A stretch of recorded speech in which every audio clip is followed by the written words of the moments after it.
The Atlanta Falcons made several moves in the 2025 NFL Draft, but how did they really do? My name's Tyler here with my brother Ryan, and we are going to break down my Atlanta Falcons 2025 NFL Draft. Before we get into that, Ryan is getting married here in a couple weeks, so send him an early wedding present by smashing that subscribe button, giving a like and a comment. Let us know what you think of the Falcons draft. And Ryan, let's pull it up here.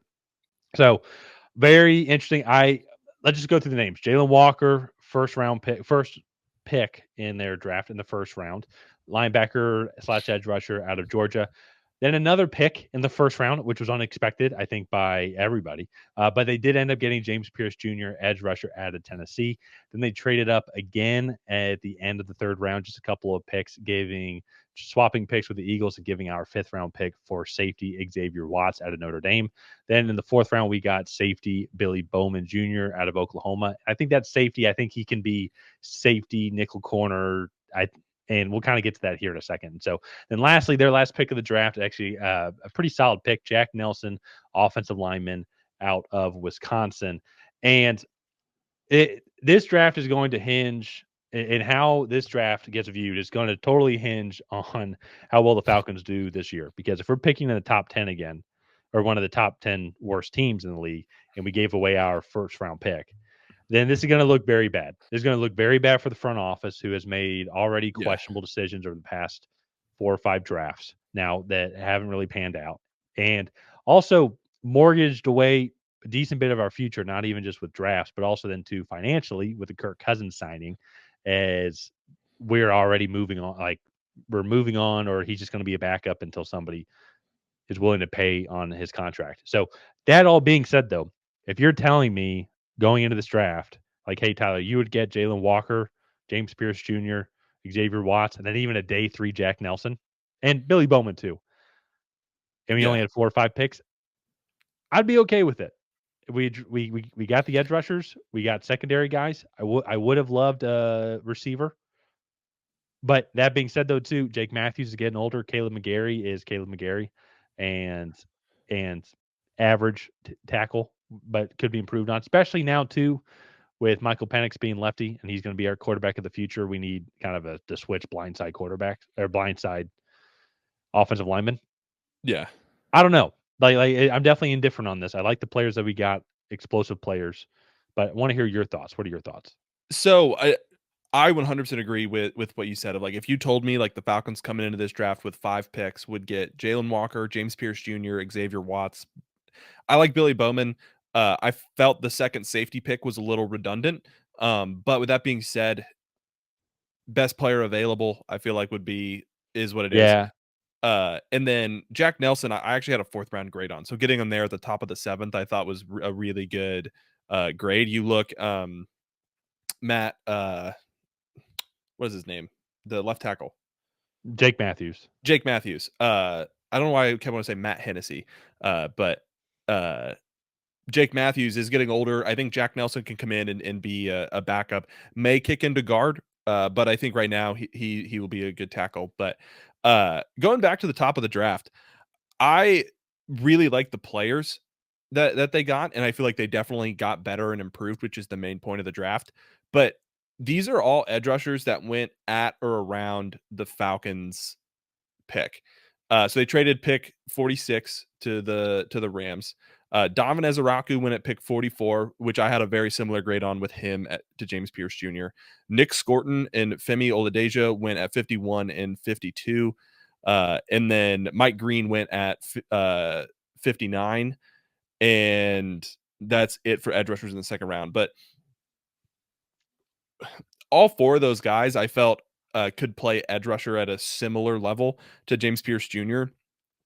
And the Falcons could have stayed there and maybe made a very small move up and gotten a Donovan Ezeraku, or just let one of these edge rushers fall to them in a really deep edge rusher class. And the fact that this edge rusher class was so deep is why I have an issue with not just trading up as much as they did to go get an edge rusher, but also mortgaging the Falcons' future in what should be a better draft class next year to go and get an edge rusher in a really deep edge rusher class.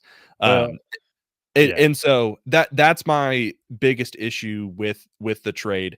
I like the player. I like the fit. I think you have Jalen Walker and James Pearce Jr. on two sides of the ball. I think that's a really dynamic edge rushing duo. But how does Jalen Walker and Nick Scorton sound? I mean, pretty good. If Yeah, that's the type of fit. Now, Nick Scorton has lost a lot of weight. He's about the same size now as James. He's not the big hulky yeah. guy that he was Was that? at Texas A&M. Yeah, Yeah, and so, but to your point though, now we came into this draft with 4. I think we got a compensatory pick, so 5 picks. Now next year we've already handicapped ourselves yeah, uh, to now a second, third, fourth, and then sixth, seventh in next year's draft class, and that's before we like make any other additional trades, or and maybe they're yeah, expecting like to get a 5th back from like a Kirk Cousins trade or something. So but that's what I said though. Actually, I'm not really too concerned about the 5th overall if that stuff happens. It's the first. So it's like no pressure on James Pearce Jr., but dude, you better be a 10 plus sack guy. oh yeah, Otherwise, yeah, Terry Fontenot is fired. He's yeah, gone. But I like, to your point, I like what like the players that we got. Like it's nothing with the players. And so I'm curious to see overall how well. I know how they're going to utilize Jalen Walker and James Pearce Jr. I think from the yeah, safety standpoint, what you're talking about, Xavier Watts is probably going to kick in. Him, Jesse Bates are going to be kind of that free flowing, rotating guy because yeah. Watts I think can also kind of not really move up in the box. I'm not saying moving up in the box, but like they He's can not a really he's not a box safety, they but can he's really much more disguise physical. covered. They can really disguise coverages. Yeah. I think now with them, I think Billy Bowman's probably going to be more that nickel guy that's going to come Mhm. in there because he does have that athleticism. And that's one thing I will say too about what the defense that they are putting together is they just have a bunch of athletic guys now. I mean, Yeah. just a bunch of speedsters. And so um, we've got so many draft picks that we've dedicated during this front office regime. To be fair to them, as much as it is to like to criticize them, even going back to 2021, like I'm looking at guys now that are edge rushers or defensive linemen. Like I'm looking at like there's or guys in the front 7, like 1, 2, 3, 4, 5, 6, 7, 8, 9, 10, 11 guys that we've drafted during this front office regime that are on the depth chart, like as of right now. So to be fair to Terry Fontenot, it's like they are trying to get this fixed. Like they are Yeah. trying to fix our front 7, and one of these guys has to be good. And I like the athleticism from Jalen Walker. I like the athleticism from James Pearce Jr. I think our secondary is not really an issue. I would have loved to have gotten like a more cornerback too, so to say. Um, but that also being said, though, there that wasn't really the strength of this draft class overall. No. It's I think one thing then to add on to what you were saying earlier about other edge rushers that went in that spot, if they wanted to go another outside corner, like Will Johnson and Benjamin Morrison were available at 46, if they wanted to go that Yeah. route. I know Will Johnson has some of that injury history, but so does Benjamin Morrison. So, but that's just me being really picky, so to say. In general, though, like on paper, this team should be good. Um, they should win the division. I would hope so, at least. That being said, that the Panthers got better. The Buccaneers are still the Buccaneers. The Saints still aren't that good, which makes me happy. But I mean, the Panthers improved a lot. Like you make an argument, the Panthers are going to be better than the Falcons, and our roster on paper looks good. We got some young athletic guys, but can we piece it together? I don't know. Panthers look much more functional than we did last year. So, in Yeah. general, I'll give this draft.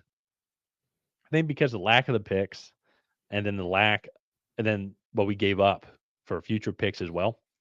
Well, and one final comment on that. We essentially did just trade next year's first for this year's first. So as I said, like I hope James Pierce Yeah. Jr. like pans out. That's pretty much what we did. Because if we Yeah. make the playoffs, we would be picking around 26. We would be picking 22 to 26. Yeah. Anyways, 32nd, according to Sleepy Sloth, who commented on our live stream. He said that's a for sure. So I would give this like a C plus to B minus type range. I'll since it's my Falcons, I'll give them a B minus. Because Okay. I'm ride or die them. But it's A little I think bias in there. maybe a little bias in there, but because of the Kirk Cousins thing, whatever you want to call it, which worked out perfectly for us. The Matt Judon trade, we lost some draft capital. then the draft capital we had to go and give up to go get James Pearce Jr. and then even to the fifth next year for Xavier Watson. And that being said, it is just a fifth. That one's not nearly as big a deal. But if both of those guys don't pan out, now we're handicapping ourselves into next year's draft class. So I don't know. So I'll stick with that. I'll give it a B minus. So I'm gonna go with a C minus. So my average draft grade is C. Like if you made 7 picks, you took everybody kind of where they were supposed to. Like that would be uh, a C for me. And so just with the lack of picks, and then also uh, the capital having to be given up, I'm gonna go with a C minus. I just feel like it's slightly below average. With that being said, I do really like all the players that they got Yeah, in that's this what's weird class. about it. It just like they're just paying a premium for 5 players. And that's what really I struggle with this class.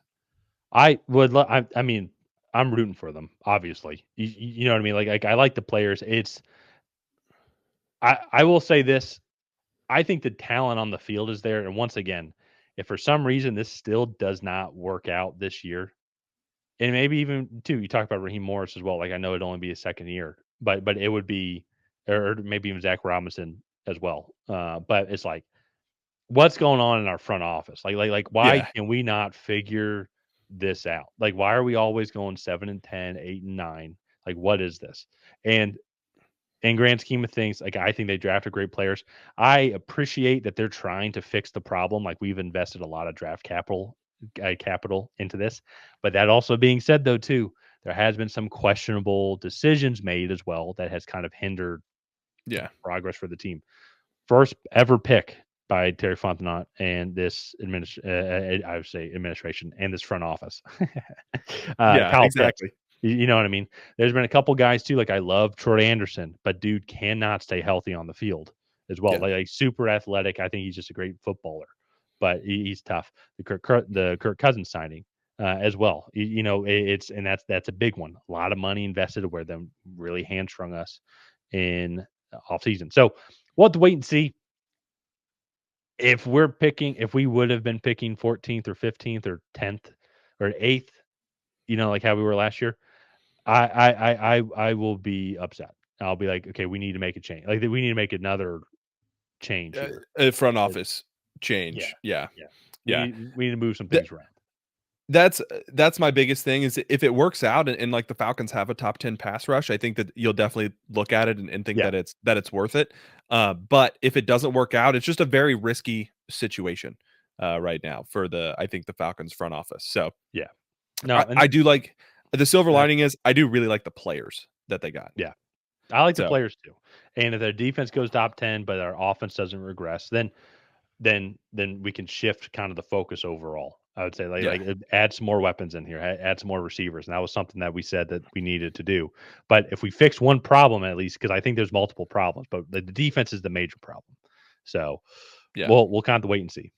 Yeah. So let's go ahead. Let's wrap up this video here. If you guys have not already, please go ahead and like and subscribe. That is the best way to help out the channel. While you're down there, leave a comment on what you thought of the Falcons 2025 draft class. Did you love it? Did you hate it? What would you have done differently? And then that we'll see you guys next time.